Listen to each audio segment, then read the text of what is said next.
Assalamualaikum warahmatullahi wabarakatuh. Selamat siang anak-anak. Bagaimana kabar kalian hari ini? Semoga kalian semua dalam keadaan sehat. Baik, bertemu lagi dengan Miss Andri dalam pembelajaran PKN. Pada kesempatan kali ini kita akan mempelajari materi bab ke-6 yang berjudul Daerah dalam Kerangka Negara Kesatuan Republik Indonesia. Apa pentingnya daerah dalam NKRI? Negara Kesatuan Republik Indonesia atau sering kita singkat dengan NKRI merupakan negara yang merdeka dan berdaulat. Wilayah NKRI terbentang dari Pulau Sabang sampai Pulau Merauke. Wilayah NKRI terdiri atas daerah-daerah yang tersebar di berbagai kepulauan di Indonesia. Meskipun daerah di Indonesia tersebar pulau-pulau, daerah-daerah di Indonesia bertekad untuk menjadi negara yang satu, yaitu Negara Kesatuan Republik Indonesia atau NKRI. NKRI terbentuk karena beberapa faktor, yaitu 1. Adanya persamaan nasib, yaitu penderitaan bersama di bawah penjajahan bangsa asing selama kurang lebih 350 tahun. 2. Adanya keinginan untuk bersatu, untuk merdeka, dan melepaskan diri dari belenggu penjajahan. 3. Adanya kesatuan tempat tinggal, yaitu wilayah Nusantara dari Sabang sampai Merauke. Adanya cita-cita bersama untuk mencapai kemakmuran dan keadilan sebagai suatu bangsa. Makna Proklamasi Kemerdekaan Indonesia. Apa makna Proklamasi Kemerdekaan Indonesia?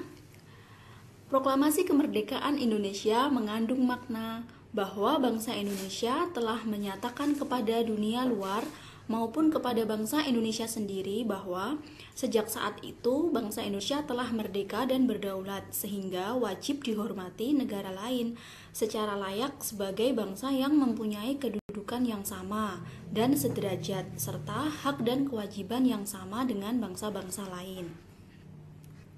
Bagi bangsa Indonesia, Proklamasi Kemerdekaan Indonesia mempunyai arti penting, yaitu 1. Puncak perjuangan politik yang panjang dalam membangun dan menegaskan bangsa dan negara yang merdeka. 2. Proklamasi menandai lahirnya negara baru, yaitu Republik Indonesia. Hal ini berarti awal berlakunya tata hukum nasional dan berakhirnya tata hukum kolonial. 3. Proklamasi merupakan titik tolak pelaksanaan amanat penderitaan rakyat sekaligus titik awal sejarah pemerintahan Indonesia atau sebagai titik awal untuk membangun bangsa sendiri. Negara kesatuan sebagai negara kesatuan yang berbentuk republik. Negara kesatuan dapat berbentuk sentralisasi dan desentralisasi.